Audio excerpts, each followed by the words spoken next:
am absolutely thrilled to introduce a woman who is a novelist, a best-selling novelist, Ray Starr. Tell us Hi, about Jane. your book. Thanks so much for having me on the show. Sure. Tell us about your books. Oh, I would love to. Thank you. When I began on my vegan journey, I experienced what I think most vegans probably go through, that you find out all this stuff and you want to share it with everyone. You just want to tell everyone all these horrors of the world that you weren't aware even existed. But it had the opposite effect for me. It wasn't working. I was becoming the hashtag preachy vegan. It wasn't having the right effect for me. So I thought, what can I do? How can I raise awareness for this where people are actually open to listening about it? People that aren't vegan, that aren't climate aware, that don't have the same interests as me. How can I get them interested about this and wanting to know what animals go through in the food chain process?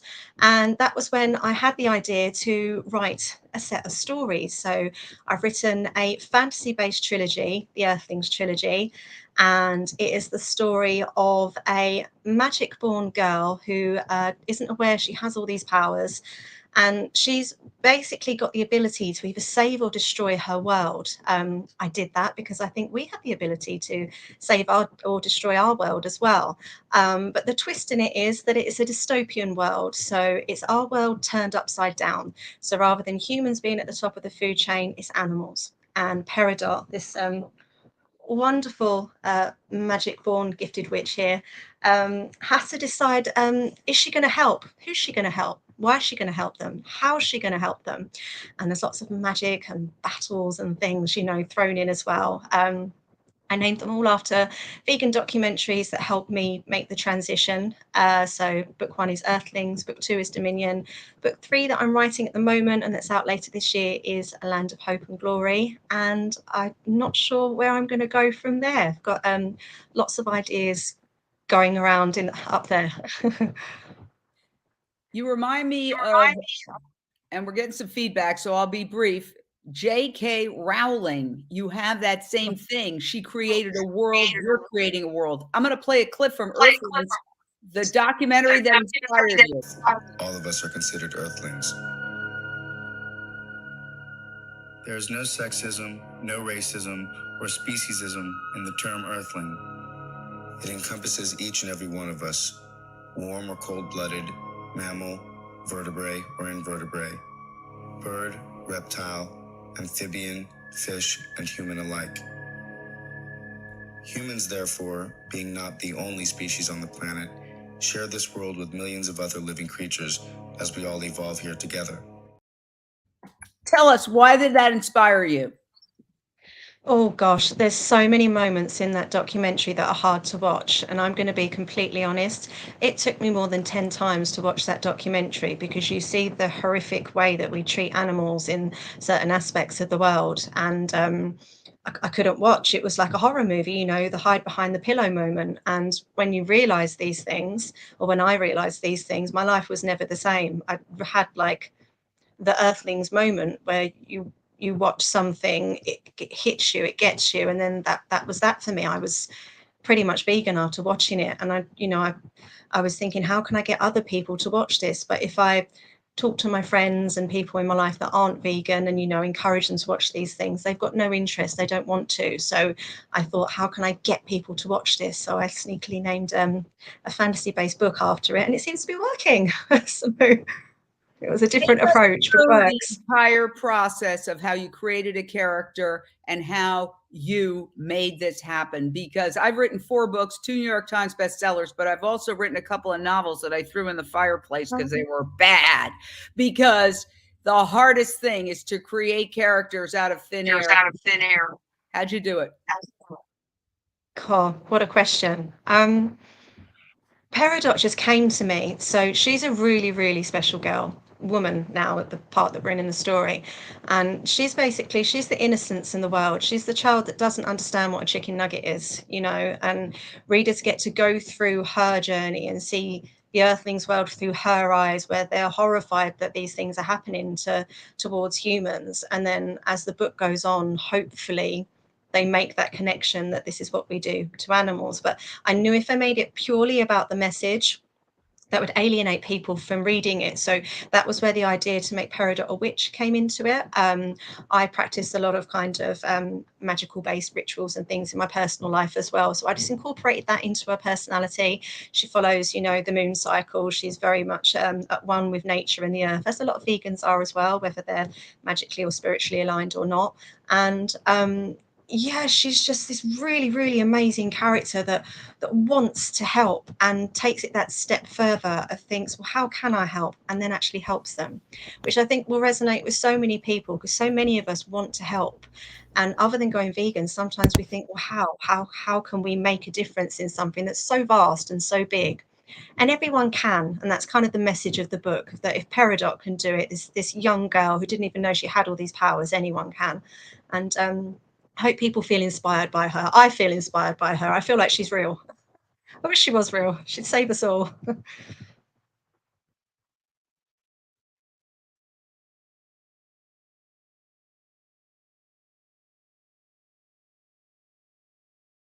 I'm awfully sorry, Jane. I couldn't hear that. Can you repeat that for me, please? Sure. Gotcha. What Neil.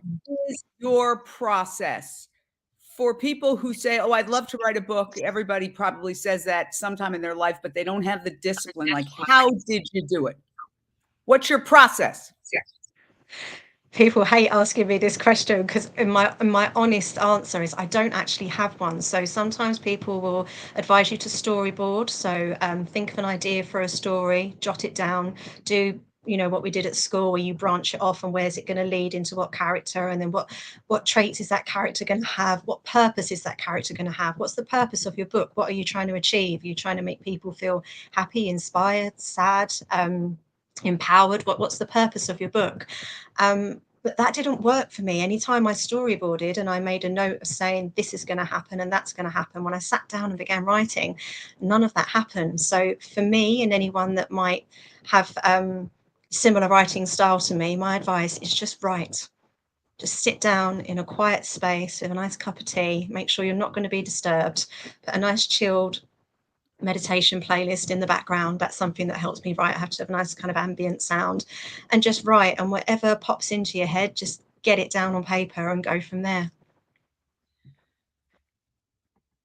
A trilogy is a very, very ambitious project. Tell us about the next book you're planning.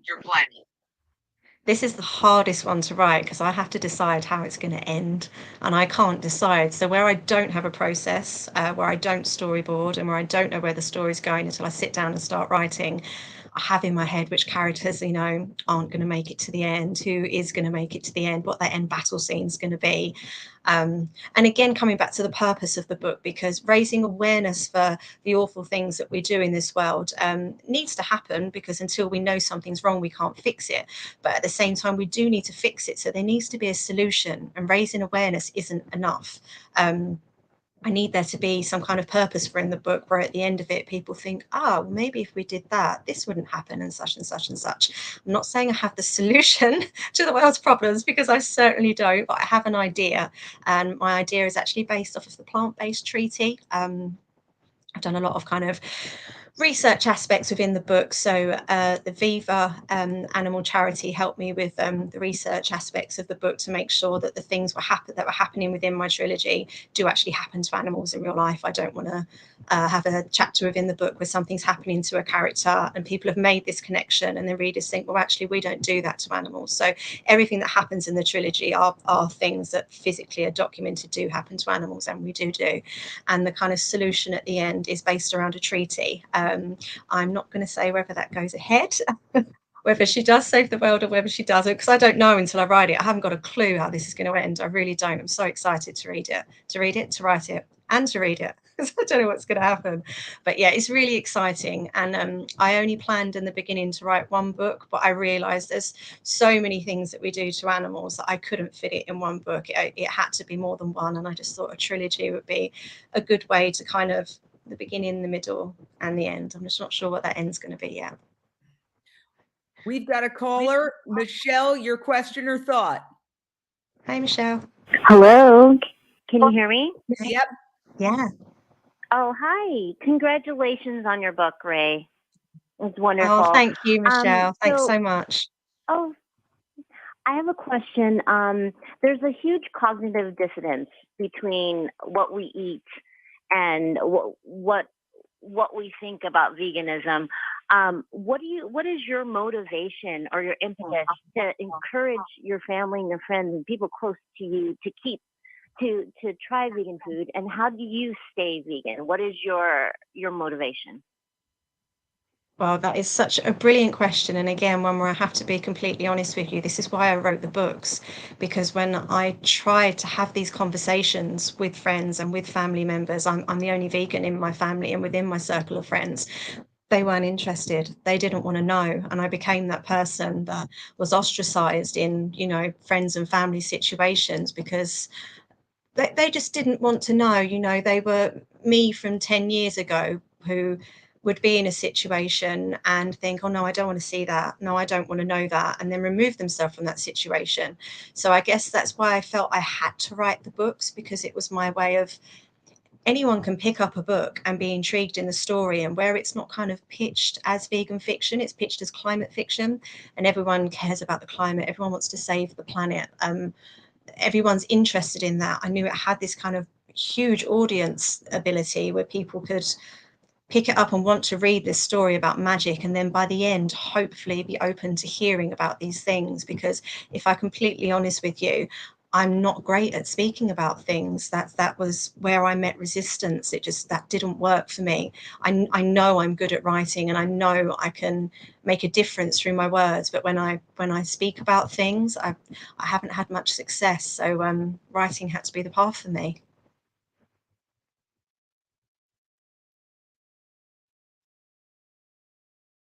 Lindsay, your question or thought for Ray Starr? Thank you. My question is about, I was really intrigued when I heard you begin to talk about spirituality and how that ties into being vegan for you. How does that impact on your veganism? Oh, hugely for me. So I resonate as an eclectic witch. So my personal spiritual path revolves around paganism, some Wicca, and some personal kind of spiritual beliefs. But the kind of Wiccan motto of the creed of "If it harm none, mote it be," that really resonates with me. And that is a part of my life that's been a part of my life for a very long time, even before I was vegan. And it wasn't until I came across scenarios that we come across in our vegan journey that I realized I wasn't sticking to my own belief by simply not being vegan. If you harm none, let it be. And I was harming creatures every day by my shopping choices, by the products that I wore, the products that I put on my face, that I put into my body. And I feel like I have found who I'm meant to be by being vegan. I feel like I'm more spiritually aligned. I feel like I've found my higher purpose almost. And I know that's so deep. And for some people, they might roll their eyes at that and just think, that's too much. But I just can't explain what it's done for me as a person. I would never go back, and I would recommend it to anyone. But again, when I talk about it, I don't get the response that I get when I write about it. So I'm gonna have to stick to writing. But yeah, great question. What about a movie? What about, A movie or 3 oh, movies? that's the dream. That's the absolute dream for me. I genuinely believe, and this is again where people might roll their eyes, but I believe Peridot can change the world. I believe in this character so much. Her story is just, well, hopefully you might read it and agree as well, but I do. I believe in her so much. And from the reviews that I get, her story has an impact. People understand, they get it, and they resonate. And these are people that aren't vegan, that aren't climate aware, that don't have that interest yet, but they get it from her story. And I always think if it was a movie, if it had that kind of Marvel moment where the superhero is this young girl, and her friends that she meets along the way, a lot of the characters are animals as well. So the world is genuinely in reverse in the books that I've written, where the creatures within the world at the moment that suffer the most, they're the ones that are now on top of the food chain. And those of us who are classes at the top of the food chain now, maybe we shouldn't be, we're right at the bottom. So you see that real kind of role reversal, and it's impossible not to empathize when you see what we do to animals being done to us. I have to say it's a child-friendly book, so it's not like a horror movie. There's no swearing, and it's done in a way where hopefully you want to turn the page and find out what happens next, not like, oh gosh, I don't want to know. So it had to be done in a certain way, which was quite hard, because, you know, the things that we do to animals, how do I make that child friendly? How do I make how we kill chickens, lambs, cows, turkeys, all the creatures that we hurt? How do I make that child friendly? So that was really, really difficult. But again, I just think if that was in a movie situation, it could change the world. I can't believe it's not been done yet. I can't believe we haven't had that Marvel movie moment yet. We've got some fantastic documentaries that changed so many lives, changed my life. You know, I found out about some of these things through Veganuary, but ultimately it was those documentaries that made me go, gosh, no, this isn't going to take me a year to go vegan. I'm going to do this now because I've seen how that animal was treated. And if that was done as a movie and not pitched as a vegan movie, so just pitched as a fantasy epic that anyone can go and watch and enjoy, and then they get the message halfway through, you know, the impact that would have, just please can someone do that? It'll change the world. It will really change the world. I can't believe it's not been done. Well, what is your vegan story? You went vegan 2018 during Veganuary. It's Veganuary now. Tell us all about that. Oh gosh, so my dad sadly died in 2017 from pancreatic cancer, and when he was diagnosed, the first thing that doctors said to him was for longevity purposes. He was told he had 3 months to live. I wasn't aware of that at the time. I was one of those people that just thought, oh, Dad's got cancer, but he's going to be fine. I didn't realize he was going to die, but he knew, and he wanted to live as long as he could within, you know, the disease that he had. They said, stop eating meat, stop eating dairy, stop eating eggs. But the term vegan wasn't used with him. And back then, I didn't even know what veganism was. It was something I'd never come across. My dad certainly hadn't either. So the delicious foods that I eat now as a vegan, you know, my chickpea curries, my 3-bean burritos, I love a cauliflower dal. You know, there's so many amazing, brilliant foods that make us feel great. Where the term vegan wasn't used, we didn't look up vegan recipes, so he felt so limited in what he could eat in his final months. He didn't eat great. He didn't get the benefits. He did make it to 10 months. Just cutting out those foods gave him 10 months instead of the 3 that he was estimated to get. So that just shows cutting out those foods health-wise helps us so much, even without all the healthy input of having, you know, a whole food plant-based diet. And then when he passed, I think I kind of stumbled across Veganuary, but I'd cut out those foods with him and I was struggling. I went vegetarian first of all. And when you go vegetarian, I don't know if anyone else finds this as well, everything's just smothered in cheese. So I put quite a lot of weight on and I felt really uncomfortable in myself.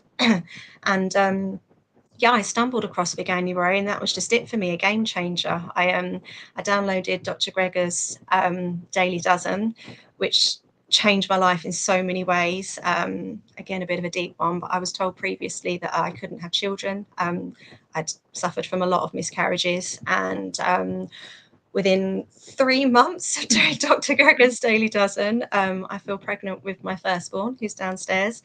And then within a year of having him, I feel pregnant with my secondborn, who's also downstairs.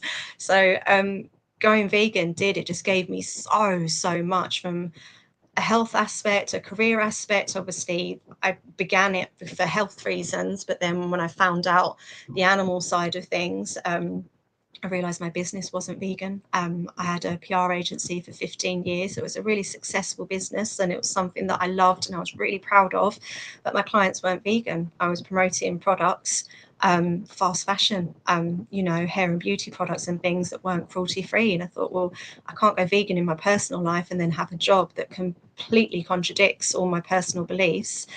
And then I had to close my business, which was terrifying, absolutely terrifying. And that was luckily when the idea of writing these stories came to me, and where I worked in PR and I've written on a freelance basis for magazines for years. I kind of had the skills there. I'd just never done fiction before. And it all just kind of fell into place. So to anyone that might be listening to this, if you're in that same situation where you're vegan in your personal life and your work life isn't. It's really hard to make the change, but if you have an idea for something, no matter how crazy it might seem, just go for it. It's the best thing I ever did. I'd recommend it to anyone. How are you going to turn this into a movie? Everybody responded to the movie idea. I think it's a great idea. I told you, you remind me of J.K. Rowling. Why can't you write the screenplays? Well, I've never written a screenplay before, so I don't think I'd know where to start. I won't lie, I've had a PR agency working with me who's been absolutely amazing, and we're trying to get copies to Joaquin Phoenix, to Ricky Gervais, to all the people that work in that industry that might read it, get it, and think, oh my God, yes, we can change the world with this story. And I genuinely believe if it fell into the right hands, it really, really could. I hope if you're watching this and you read the story, you believe in her too. I really believe in Peridot more than I believe in myself, which is crazy because she's fictional, but I just do. I believe in Peridot so much. Peridot was named Peridot because of this ring that my dad left me. It's just a plain ring with like a peridot stone on it. And it's like he's in the book with me as well. I think that's what kind of fuels me to keep going. It's like dad's kind of alive through the books, which again, some people might roll their eyes at and think it's a bit mad, but I do. I feel him in every word that I write. I've put everything into these books. They mean so, so much to me. And I just really hope when people read it, they might mean something to the readers and change their lives the way that veganism has changed my life as well. Well, Earthlings is done by Sean Munson. By the way, Earthlings and Dominion both stream on Unchained TV, which is our global streaming network to promote the compassionate plant-based lifestyle. So you could contact the maker of Earthling, Sean Munson, or the amazing maker of Dominion, Chris Delforce, and ask them if they wanted to make the movie. Have you thought of that? Have you been in contact with either of those two men? So before I published Earthlings, I contacted Earthlings via the Nation Earth website, just sending them like a PDF copy of the book, which obviously probably nobody's even read because it was a PDF. This was before I got published and learned how you do things all properly, because I worked in PR, not book PR, and it's totally different. Basically asking their permission to go ahead with it because it's named in homage to their documentary. I never heard anything back, and then that was just kind of that. But where I'm in a position now where the books are doing really well, they've got great reviews, and I believe in the story now. I'm not so bashful about it, like, oh, I've written a story about talking animals because I'm trying to save the world. Like it's more than that now. I believe in it enough. I would love to, if I can try and get hold of their contact details. So that's going to be on my to-do list for tomorrow. Thank you, Jane. Keep your fingers crossed for me, everyone. I could certainly make that happen because he's a great filmmaker. And I don't know if he would be interested, but it seems like obvious synergy. Yeah, most definitely. Again, it's just not been done in a fictional aspect. There's so many documentaries out there that change people's lives, but they're people, I assume, like me, that were already on that pathway. You know, I'd already gone vegetarian and discovered Veganuary, and I had like a year plan. So as I was doing Veganuary, I thought, oh, this is going to be really difficult. I won't be able to do this straight away. So the first 3 months I'll cut out meat. 3 months later, I'll cut out fish. 3 months later, I'll cut out eggs. And then lastly, I'll cut out dairy. But then I watched those documentaries, and that was it overnight. I didn't need to do that. I saw what happened to the animals, and I was vegan. I've been vegan ever since. But again, I believe the people that watch those documentaries are already on this pathway, and it might help us go vegan quicker. But I think when you begin this path, whether it's for eco reasons, for health reasons, or for animal rights reasons, you always kind of get there in the end. How do we reach the people that have no interest in this? The people that roll their eyes when they hear the term vegan, the people that the climate change deniers and things, how do we reach them? And what does everyone normally do when they finish work and they get home? When the kids are abed and it's your chill time, what do? Most people pop on Netflix, or they watch a movie, or they read a book. And if something isn't pitched as vegan, then that's how you reach those people. But I didn't pitch my books as vegan, even though they are. because as much as I want vegans to read it, I want non-vegans to read it and then hopefully begin their pathway after reading it. So that was why I had to pitch it as climate fiction. I was wary of doing that. Absolutely, I agree with you 100%. Adam in Texas, your question. It's not really a question, it's more of a comment. I watched Earthling and Dominion years ago, and it invoked such like a reaction because I could not believe what was going on, behind closed doors. This inhumane injustice, and I applaud her for writing 2 books about this. I'm glad. I hope you reach new people that maybe couldn't watch the video, but still need to make the connection as to what's actually going on. Thank you, Adam. Yeah, definitely. I completely understand. Again, it took me 10 times to watch that documentary because what you see is so horrific. But then when you see it, it changes your life, doesn't it? So it is, yes, it's a life-changing documentary. Most of the documentaries are life-changing, but again, it's getting people to watch them that have no interest in it because they're the people that we need to change for society to make the major differences that we need to make to avoid all the various catastrophic things we've got coming our way. We are going to take a short break on Voice America Radio, but stay live on Facebook. Stay right there. We will be back in a second. Please play the music. Well, you kind of just went there before I could even get a chance to, but you're clear. All right. I don't know why we're getting feedback, but feedback is because the sound is coming out of Ray's computer speakers and getting picked up by her microphone. So she either needs headphones or she has to mute when she's not talking. That's the only way to get rid of it. Perfect. Thank you so much. I'll mute when I'm not talking. Yeah, that's fine. I was trying to keep my questions very short, and guess what? All the people watching can see what happens behind the scenes. Here we are. It's kind of a miracle. I'm in Los Angeles. You're in England. And we're talking to each other like we're 2 feet away, but you could see that that's why sometimes there are technical problems. I have a couple of questions for you. I listen to books more than I read books. I listen constantly, take walks for an hour and a half, listen to an entire book practically. Do you have these books on Audible? So sorry, Jane. I only got the first half of that question. Can you repeat that for me? I think it's my Wi-Fi playing up. Sorry. No worries. Do you have your books on Audible?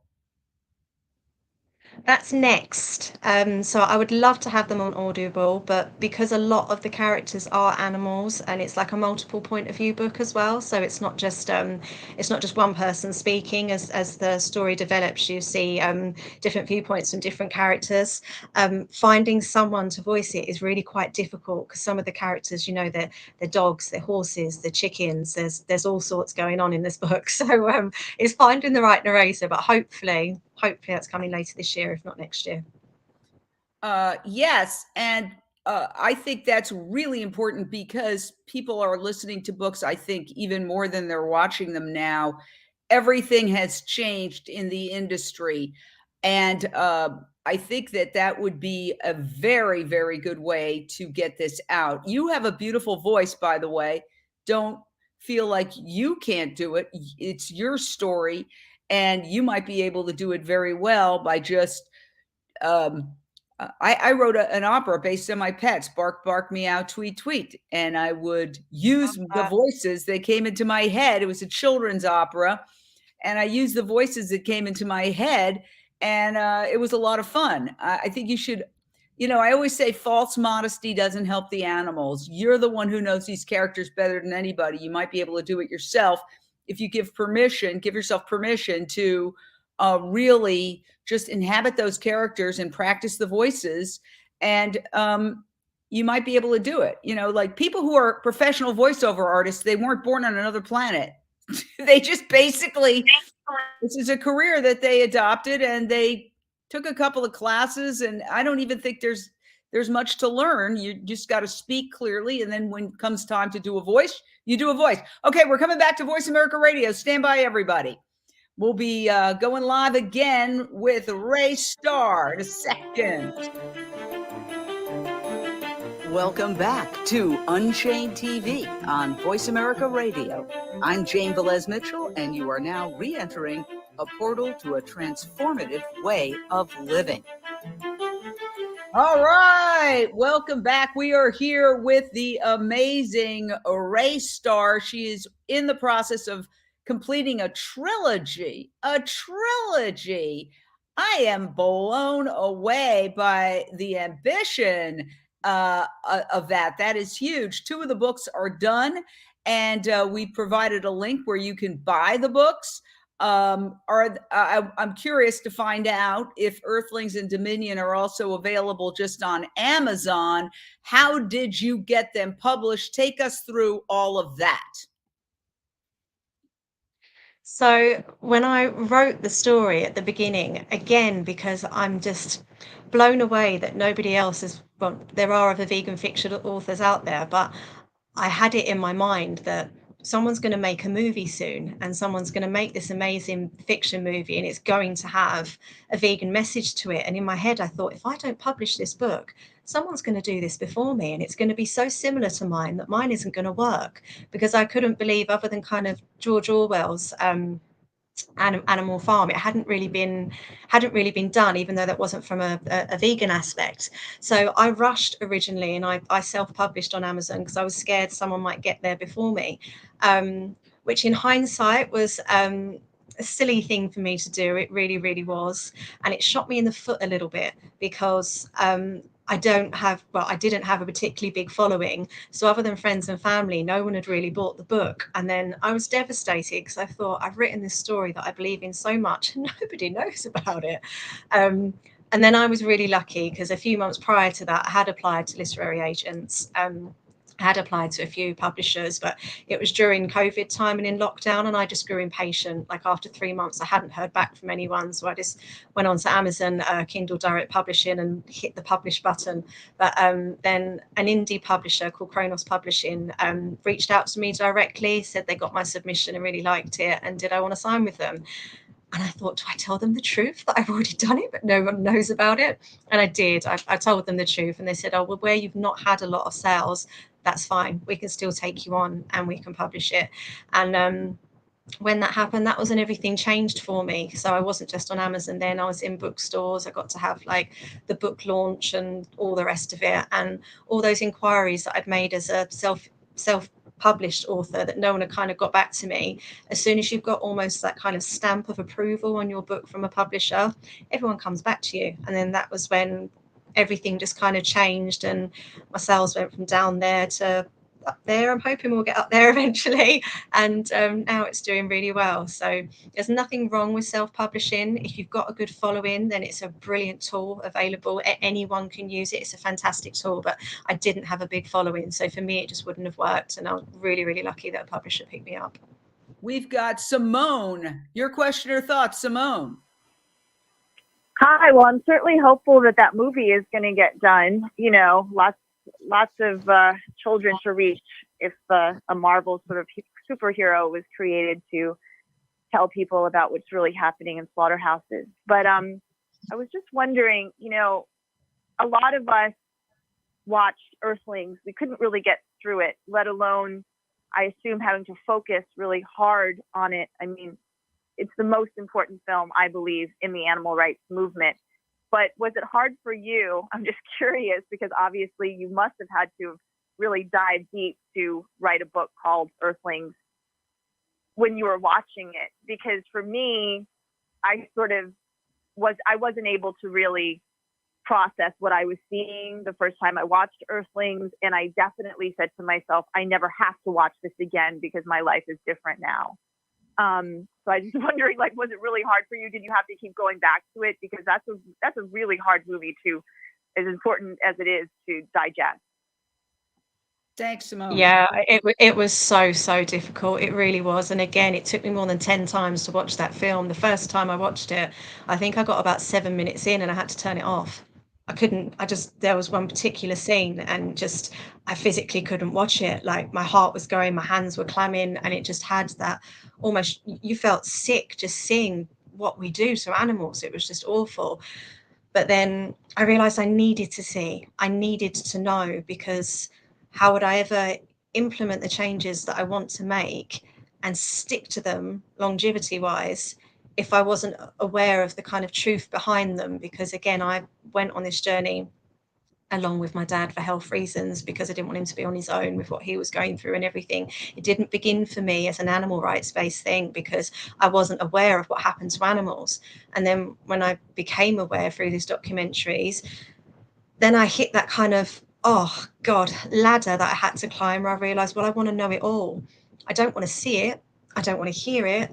I don't want to know it, but I need to know it. So that was when, after Earthlings, I then watched Dominion. I watched Land of Hope and Glory. I had the Cowspiracy moment. There's some to watch that are enjoyable, that you don't see the animal rights side of things. Game Changers, for example, Forks Over Knives is a good one for health based. There's endless fantastic documentaries out there, which is again why I just can't believe no one's done the big movie that's not a documentary based thing. I'm really hoping we get there.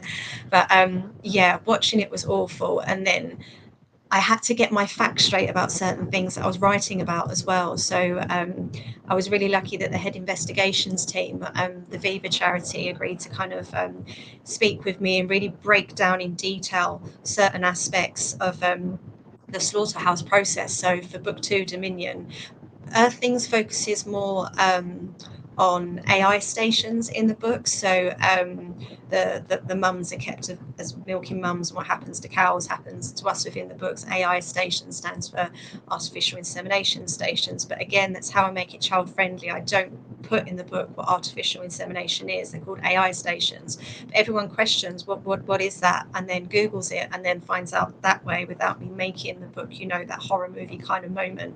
There's the moments in there where you feel sad for the characters, but I've not made it. It's not a traumatizing book. It's a magic based book. I hope people feel empowered and excited while they're reading it, even when the horrible things are happening, because the horrible things are happening to us, not to animals. So it's easier to digest that way. But yeah, for Dominion, Let me go to our next caller, if I may. Sarah in Atlanta, your question. Sarah? Sorry, my question is to ask you, have you ever been to an animal sanctuary or been to a place where they actually go outside and give animals water on the trucks on their way to get murdered? Or have your children been to animal sanctuary, or do you plan on any of these things? Thank you. Fantastic question. So again, while I was finding out all the stuff, one of my friends turned around and said to me, but just because you've seen that on a documentary, how do you know? How do you know that actually happens?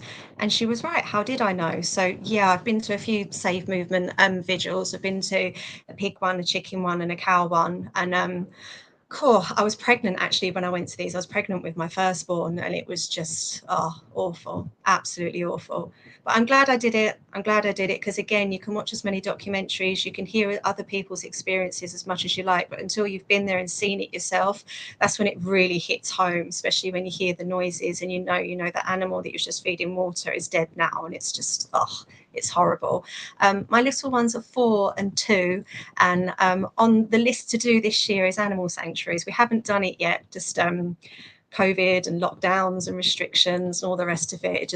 There's never been the right kind of time. But my friends obviously all go to zoos and things like that, and I can't take the kids, so they've never met certain animals. So I'm really excited to take them to a sanctuary. Can't wait. Yeah, when I lived in New York and people would ask me for directions to the Central Park Zoo, I'd say, I'm not telling you. It's an animal prison, and I hope you don't go. I want to ask you about the movie idea, which I think is brilliant, because now I'm seeing Handmaid's Tale as well in this. What I think you need to do is, instead of writing the screenplays yourself, because that is a special art form. Please mute while I'm talking. Thank you. You need to get big production companies involved in this, and you need to have professional screenwriters write the screenplay for you because, like I said, I've written 4 books, including 2 New York Times bestsellers, all nonfiction, which I think is the easiest type of writing in terms of books. Novels, like I said, I've written a couple, thrown them in the fireplace. Bad. Don't want to show them to anybody. But I wanted to say, I did it because I was interested in trying. But I think screenplays are even harder. Why? Because every single word, every single action has to lead to a resolution, has to follow a story arc. Nothing can happen. With a novel, you can go off and, contemplate your navel for a year, your main character, and then come back and proceed. That can happen and has happened in books. But screenplays, everything has to there's formulas, there's screenplay formulas, but it's got to arc and it's got to lead to certain things that you have to hit at certain pages. There's entire master classes you can take online about this, which maybe, you sound like a brilliant writer, you'd be able to tackle. But if not, if you got other people invested with maybe just putting together a sizzle or putting together a deck, which is what you need to pitch any production company.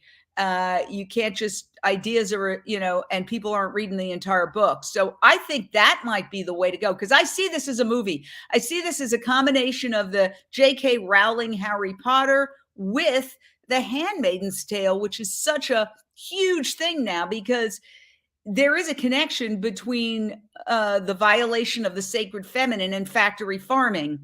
I don't know how you can be an environmentalist and eat animals. I don't know how you can call yourself a feminist when all these animals are the industry term is rape rack. They're not making love on these factory farms.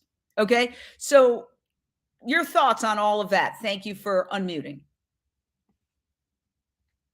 It's so mad that you've just quoted The Handmaid's Tale and Harry Potter because that is what comes into my head as well. And we've genuinely never had this conversation off screen. This is the first time we've spoken properly now. So that was my dream when I was writing it. But when you say it out loud to people, that self-doubt just kind of niggles in.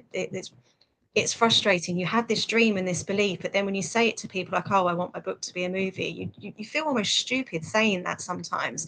But that is my dream. That is what I want to happen. And that advice is fantastic. And definitely I'm going to take on board. So thank you. Because the wall that I'm hitting at the moment is I don't know who to approach because of the kind of book that it is.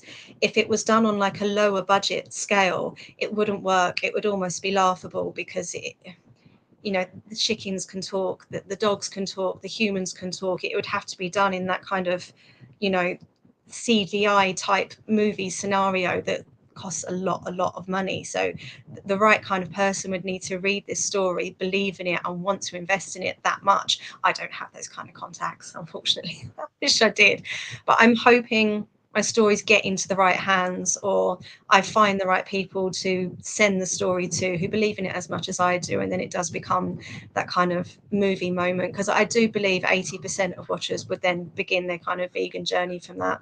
Hand on my heart, I do. I mean, at least 60% of my readers reach out to me asking, oh gosh, why does this happen, or why does that happen, or okay, so how can I cut down on dairy? How do I become vegan? People reach out to me about this. I get a lot of school bookings afterwards where I go into school and I teach writing for nature classes to encourage other people to use the written word to, try and help nature in some way as well. So it all kind of interlinks together, and it's just this really powerful thing that could make such a difference. But I don't know where to start, if I'm honest. And if anyone wants to reach out and help, you are welcome to.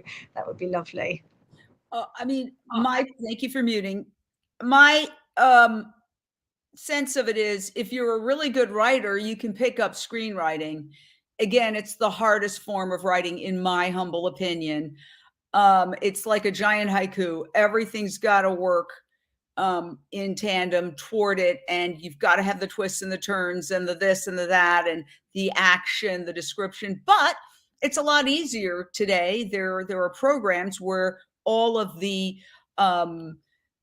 different intricacies of how screenplays should be written are automated. So I have one that's a very cheap program. Then there are master classes that you can take online where they talk about the first act twist and the plot points and the this and the that. I mean, it's quite mathematical. There are formulas to it. I think if anybody could do it, you could do it. You could knock out that trilogy and then start on that, and or maybe go back and forth, work on the trilogy and then do while you're doing the first screenplay. I mean, it's not about writing a lot of words, obviously. I don't think screenplays have the word count of novels, but it's definitely a completely different art form. But so is novel writing. You were a publicist and you suddenly wrote these novels. If you have a gift, you could probably figure out how to do it yourself. I think you should give it a shot. I mean, these are not expensive programs. I even took a course. It's a famous guy who teaches a course about how to, it's almost like watching a one-man show about how to write a screenplay. It didn't really help me because I don't think I have the gift. I have a nonfiction ability, period, end of story. But I think you might be able to do it. Oh, please send me the link to his video. That might be really helpful for me. So thank you. That would be great. So tell me about the third one. Okay, the first two are based on Earthlings, which again is streaming on Unchained TV by the amazing Sean Munson, and Dominion, which is also streaming under documentaries on Unchained TV by the amazing Chris Delforce. These are difficult movies to watch, but we also have a lot of fun movies if you want to work your way up to that on Unchained TV. And you don't have to watch only gruesome films. There are a lot of fun films like Big Little Lies, which is our reality TV show, the world's first reality TV show based on a family of pigs. That's also on Unchained TV. And for those who don't know, Unchained TV is a free global streaming network. It is available for free on your phone. You just go to your app store, put in Unchained TV, and you don't have to subscribe. We'd love you to subscribe, but you don't have to. It's free. The whole thing is free. Take a look there. You see all the different movies, all the different films, all the different music videos. And this podcast will be there under podcasts. So, in fact, it's airing on the network right now. So, I personally think that you are very close, because let me say this. The hardest part is to come up with the characters, to come up with something compelling that is not finger wagging. If I had a nickel for every screenplay and other project I've seen where people are basically just screaming, go vegan, it doesn't work that way. You've got to get people in the tent. That's why we did Big Little Lies, which is a fun, lighthearted, although there's moments of drama, reality TV series that shows when people connect the dots, the intelligence, the sensitivity of pigs, how they love their families, how they form personal relationships. All of that is built in, but people get to come to the conclusion themselves. And that was one of our most successful series so far on Unchained TV. So I agree with you entirely. I think you've done the hardest part. And I will say false modesty doesn't help the animals. This will be a movie. One thing I've learned from Dr. Silas Rao and others, if you can't articulate it, how is it going to happen? So I think you need to own that you've come up with something amazing, and now it's going to be a movie. I think James Cameron, who just finished Avatar, would be great on this. Dream, I won't lie. I've tried to contact his agent and many other people's agents, but they must get so much mail that I'm probably not even come up on the radar, and that's why I've not taken it to those next kind of steps. But it is the dream, it is what I want to do, and that's really good advice. I need to stop kind of feeling stupid for saying that, because I do believe in the book, and then the people that read the book seem to believe in it as well, so which is great. And the final book that I'm writing at the moment, it's just there's just everything in it. So with the reversed world that's happening in Earthlings, Dominion, in Land and Hope of Glory. It's the sub-narrative, it's the setting, it's just what's going on. The core actual story is magic based, because I knew that would be what would draw people in. Everyone loves Harry Potter, Stranger Things, Hunger Games, Shadow and Bone, The Witcher. You know, those are the kind of programs that get hundreds of millions of viewers. It's such a big target audience, so it's the magic that draws people in. And then it's not until you're already invested in the story that the message comes through. So it's not in your face straight away. You don't realize straight away. And book one, like I say, Peridot doesn't know she's magic born. She's got this really overprotective mother, is a very powerful witch as well. She doesn't want Peridot knowing about her powers. She doesn't want her knowing about what's going on in the Earthlings world. So until the age of 16, she doesn't have a clue. She thinks the world is as we know it now.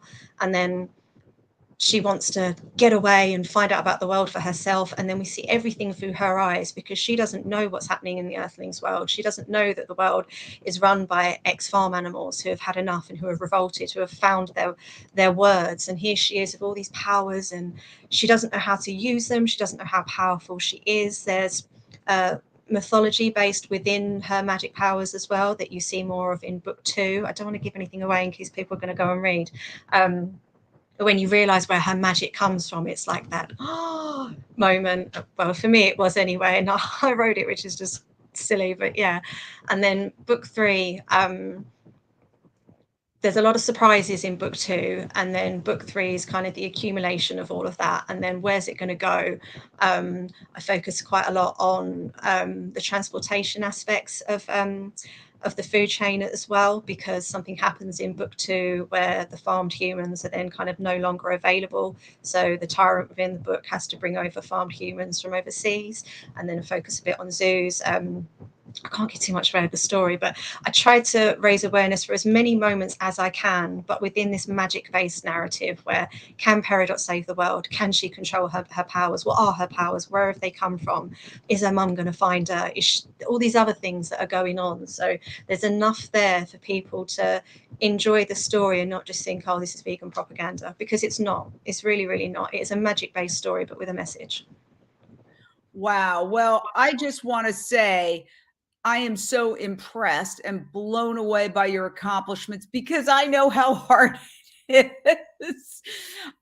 It's just, I mean, to finish it and to have it that good. And what I love is that you do have confidence in the story, which is key. All the other things are window dressing. The story is the key and the heart of it. So everybody is very excited about this. Tom says, put her on the team. Well, she's very busy, but I think that we can help her connect with some people who might be able to do this, because it needs to happen. People are already casting. Keanu Reeves has got to be in it. I like it. I like it. This is very exciting. And I want to say thank you for coming on. You know, we have so many exciting conversations here on Unchained TV. And I really invite everybody to download our app. It is a free app, okay? It is run by our nonprofit, okay? And we do not do it for any other reason than probably the same reason why Ray Starr is writing these books, to open people's hearts and minds and get them to change their behavior.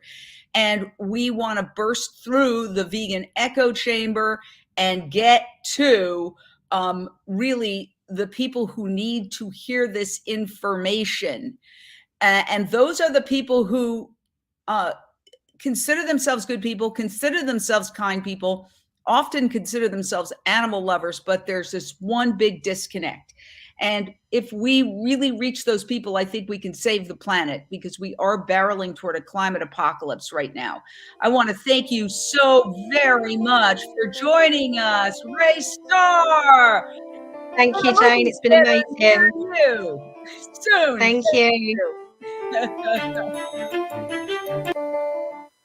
All right. All clear. Thank you.